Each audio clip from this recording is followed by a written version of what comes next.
അധ്യായം 9. പുരോഹിത ശുശ്രൂഷ.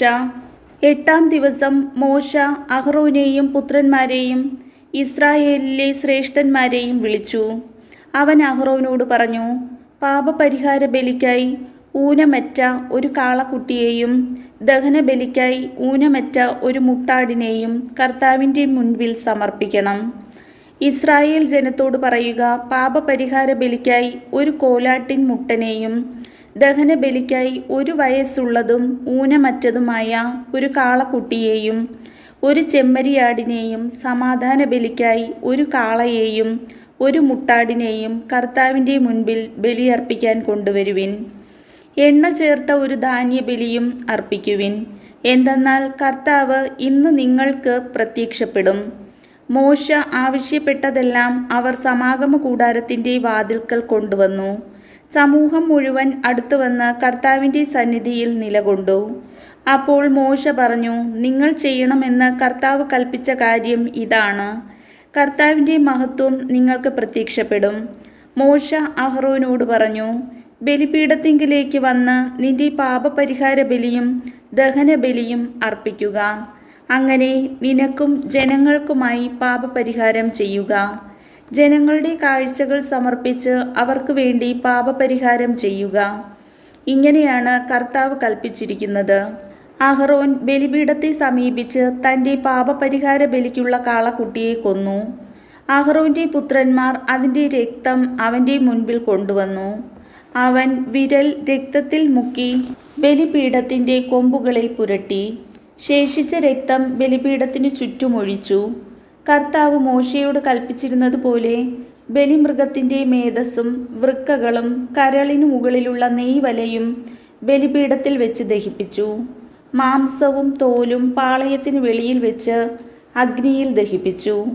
അഹ്റോൻ ദഹനബലിക്കുള്ള മൃഗത്തെയും കൊന്നു. അവൻ്റെ പുത്രന്മാർ അതിൻ്റെ രക്തം അവൻ്റെ അടുക്കൽ കൊണ്ടുവന്നു. അവൻ അത് ബലിപീഠത്തിനു ചുറ്റും തളിച്ചു. ദഹനബലി മൃഗത്തിൻ്റെ കഷ്ണങ്ങളും തലയും അവർ അവൻ്റെ അടുത്ത് കൊണ്ടുവന്നു. അവനത് ബലിപീഠത്തിൽ വെച്ച് ദഹിപ്പിച്ചു. അതിൻ്റെ ആന്തരിക അവയവങ്ങളും കാലുകളും കഴുകി അതിനോടൊപ്പം ബലിപീഠത്തിൽ വെച്ച് ദഹിപ്പിച്ചു. അതിനുശേഷം അവൻ ജനങ്ങളുടെ കാഴ്ച സമർപ്പിച്ചു. പാപപരിഹാര ബലിയായി അവർക്ക് വേണ്ടി ഒരു കോലാടിനെ കൊണ്ടുവന്ന് കൊന്നു. അതിനെ ആദ്യത്തേതിനെ പോലെ അർപ്പിച്ചു. അനന്തരം ദഹനബലി വസ്തു കൊണ്ടുവന്ന് വിധിപ്രകാരം സമർപ്പിച്ചു. പ്രഭാതത്തിലെ ദഹനബലിക്ക് പുറമെ ധാന്യബലിയും സമർപ്പിച്ചു. അതിൽ നിന്ന് ഒരു കൈ നിറയെ എടുത്ത് ബലിപീഠത്തിൽ വെച്ച് ദഹിപ്പിച്ചു. അഹ്റോൻ ജനങ്ങൾക്ക് വേണ്ടി സമാധാന ബലിയായി കാളയെയും മുട്ടാടിനെയും കൊന്നു. പുത്രന്മാർ അതിൻ്റെ രക്തം അവൻ്റെ അടുക്കൽ കൊണ്ടുവന്നു. അവനത് ബലിപീഠത്തിനു ചുറ്റും തളിച്ചു. അവർ കാളയുടെയും മുട്ടാടിൻ്റെയും കൊഴുത്ത വാലും ആന്തരിക അവയവങ്ങളെ പൊതിഞ്ഞുള്ള മേധസ്സും വൃക്കകളും കരളിന്മേലുള്ള നെയ്വലയും എടുത്തു. അവർ മേധസ്സ് മൃഗങ്ങളുടെ നെഞ്ചിനു മീതെ വെച്ചു. അവൻ മേധസ്സ് ബലിപീഠത്തിൽ വെച്ച് ദഹിപ്പിച്ചു. മോശ കൽപ്പിച്ചിരുന്നതുപോലെ നെഞ്ചും വലത്തെ കുറുകും അഹ്റോൻ കർത്താവിൻ്റെ സന്നിധിയിൽ നീരാജനം ചെയ്തു. അതിനുശേഷം അഹ്റോൻ ജനത്തിൻ്റെ നേരെ കൈകൾ ഉയർത്തി അവരെ അനുഗ്രഹിച്ചു. പാപപരിഹാര ബലിയും ദഹനബലിയും സമാധാന ബലിയും അർപ്പിച്ചതിനു ശേഷം അവൻ ഇറങ്ങി വന്നു. മോശയും അഹ്റോനും സമാഗമ കൂടാരത്തിൽ പ്രവേശിച്ചു. പുറത്തിറങ്ങി വന്ന് അവർ ജനത്തെ ആശീർവദിച്ചു. അപ്പോൾ കർത്താവിൻ്റെ മഹത്വം ജനത്തിന് പ്രത്യക്ഷമായി.